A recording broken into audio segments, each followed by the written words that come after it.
So welcome to another episode of cybersecurity learnings, and these learnings come from somebody else's bad experiences. We hope that these bad experiences do not occur in your organization and you learn something from this episode. Life is too short to learn from your own mistakes and do all the mistakes on your Make own. sure the mistakes are somebody else's. Learn from somebody else's mistake and make your life happier there. Right? So today's topic basically is, should you share your passwords Obviously not. with other admins Obviously not. in an Excel sheet, No way. in a shared folder? So But the point is, this practice is so prevalent in MSME firms, small companies, especially in manufacturing industry, and even in large companies that have smaller satellite offices in different tier 2, tier 3 cities. okay. You see the point? It's a large company, ISO certified, all the stories there, all the jazz is there. ISO certified or ISO bot? No, certified, ISO certified. Okay. But then there's let's not go into the bot part of things, okay? So ISO certified, but then what happens is the satellite offices are not subject to the HO. You know, there is HO policies versus satellite my policies. head office versus my branch office. That. Okay. So branch office ka scene hota hai. Okay. So what happens here is, there's an IT head. They are managing 30, 40 employees.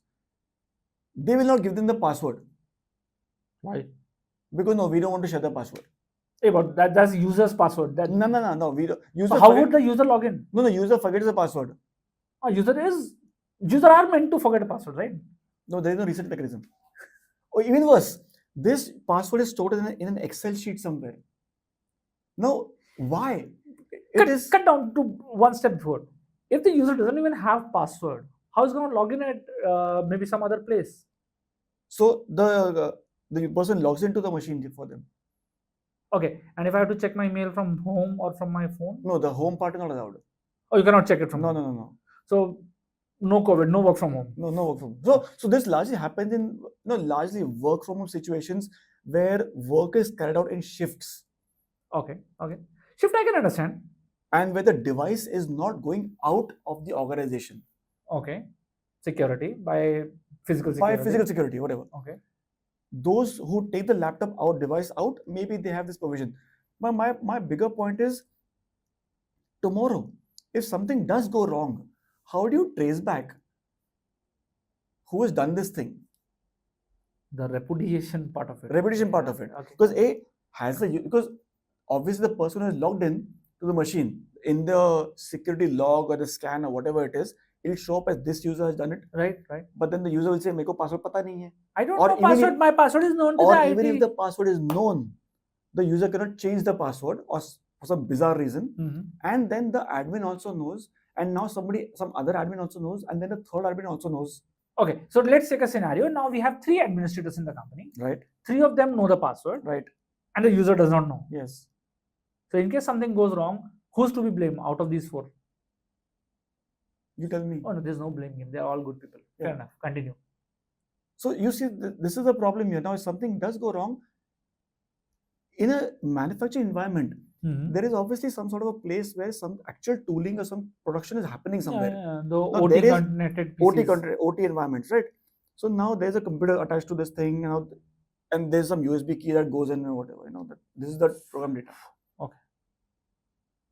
So even it's secure here. Now, if something does go wrong here, who made the mess over here? Look at the CCTV. Who was on the duty? The point is not in to do all this drama, right? It's a pain. So now, why do we have to share the password? Let's cut out the OT part of it. But for the IT, for their email, right, the password will be typed in by the administrator and stored. And it's like, okay, you don't know the password.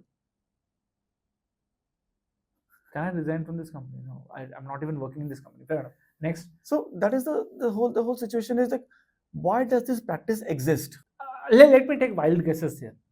As you said, administrator says that the user forgets password. Right. So he's maintaining the password list with No, the admin doesn't have to deal with this issue, right?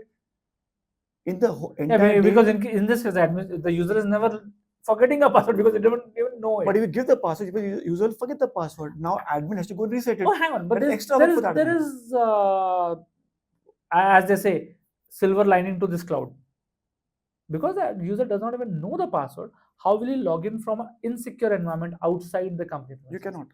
So the provision is not there. It is all limited to physical lockdown thought process. Correct. That's the good part. What else can go wrong? Now, Yes. where do they keep the password? In a shared You file. said shared file. Yeah. Where is that shared file? Oh, some admin's laptop on the desktop, or some folder inside of there, or some shared But folder. let's put ourselves in their shoes that they want this situation to happen where they do not want to share password and all. Can't they just simply reset the password, put the password in the system, and forget about it? Correct. Why not? Why to keep a copy of by yourself? Correct. But it is not done. It is not done. This practice is not done. Okay. Okay, here's another potential solution. Okay, why do you want to? Okay, another solution. Here's another potential problem. If one of these administrators leaves the organization, Oh, he has got password of every user in the company. yeah, he has. Now maybe you don't have access to from the outside to the inside. Fair enough. Yeah, but their email password, the emails are on cloud. The email are meant to be Now accessed from anywhere else. administrator will take this device out of the organization. Tomorrow something goes wrong. No, you cannot say, boss, no, I'm at home right now. I cannot work. I'll come tomorrow morning and see. The administrator, in all probability, will take his laptop home. Correct or not? Maybe yeah, if the company is so stringent, there may be a situation that they are Or not they may have allowed. access to some cloud resources. Maybe some way, yeah. Yeah, possible, yeah. right? So then, for ease of access or whatever. Now, what do you do in this case? It's lying in plain clear text. Now, if this emails, even worse, there is no 2FA very often. So if the That's a different problem we are It's a already different facing. problem. That's Correct. a different problem we are Correct. already facing. That two-factor authentication or multi-step verification, or as Google says, is two-step verification, is free and available Well, abundantly, but people don't even know. That's a and use digression it. at this point, Yeah, right? yeah. Now, how do you solve this thing? People don't want to remember passwords. A. People don't want to sit and type it in. B. And C is, why do you want to have a repository of passwords over here? How do you avoid this entire situation? I'm sure they would say, "Sir, my Excel file is password protected." Oh yes, Excel file is password protected. So what? That is breakable so easily. How much time does it take to break an Excel password? Exactly. So why don't they use, now tell me this, why don't they use password managers? Hey, that's a personal rant I have. I have personally talked to a lot of people about password manager. Right. They'll be happy to keep the password in a password protected Excel file, or even better, they will keep it in Google spreadsheet in their personal Gmail. Right. But not have a password manager. Oh, because password manager will be on the cloud, so my password will be out secure. in the cloud. It's not secure. Yeah. So now, the advantage of using a password manager is, A, you don't remember it. It is complex. So even if it is leaked, it is not exactly in some rainbow table database or something like that. Okay. C, normally password managers will sort it and hash it. Okay. They will encrypt it. They'll encrypt it, right? So even if the password for syncing purposes does go to a cloud, even if that password manager infrastructure, and it has happened with LastPass has breached. A lot of password managers have seen that kind of a breaches. But LastPass case was little different. In LastPass case, the vault keys were also leaked, so there is a potential that. But what is the probability of that happening? No, it has happened in LastPass. So the probability of an attacker actually decrypting your password vault is very high in case of LastPass, but that be there. But other password managers and offline password managers, free accounts. You don't. One more thing. It is not paid all the time. There are so many good free password managers available. There is Bitwarden. There is KeePass XC, right? So why don't these administrators on a personal level use these password managers on their respective endpoints? I'll tell you what good practice one company actually started. A client of ours actually started. They have KeePass XC installed on all the administrators' machine. Okay. Where the KeePass database file is kept onto the file server. Okay. Every time the person requires, or even if he's at a new machine where he requires the credentials, he would just simply install KeePass XC, point the file to the master password file, right? Type in the master password because that's what he remembers. Opens up, does the work. In case he's adding a new entry or saving some entry, save, close. The file is saved on the central file server. The file is encrypted, Right.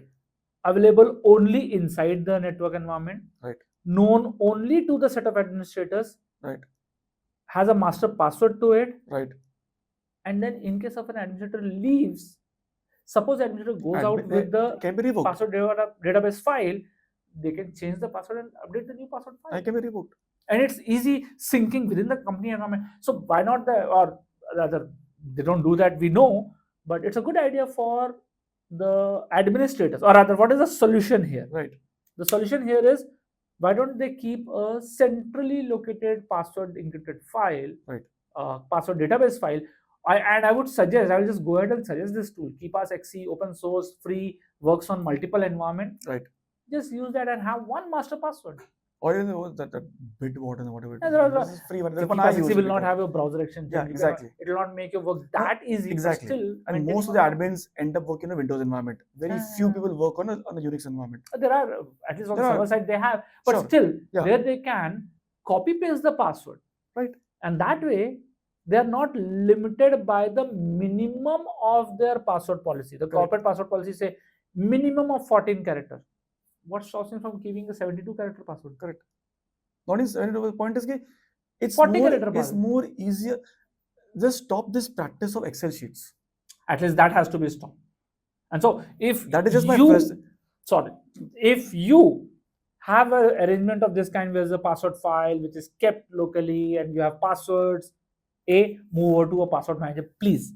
B, if you are maintaining a password of this kind, like every employee's email password and other stuff, don't do it. Delete that file whenever the employee is not able to log in, or you have given a new machine, employee need to log in and you don't know the password, go ahead to the administrative panel of the email provider, reset the password there, put in the password, new password manually and leave it.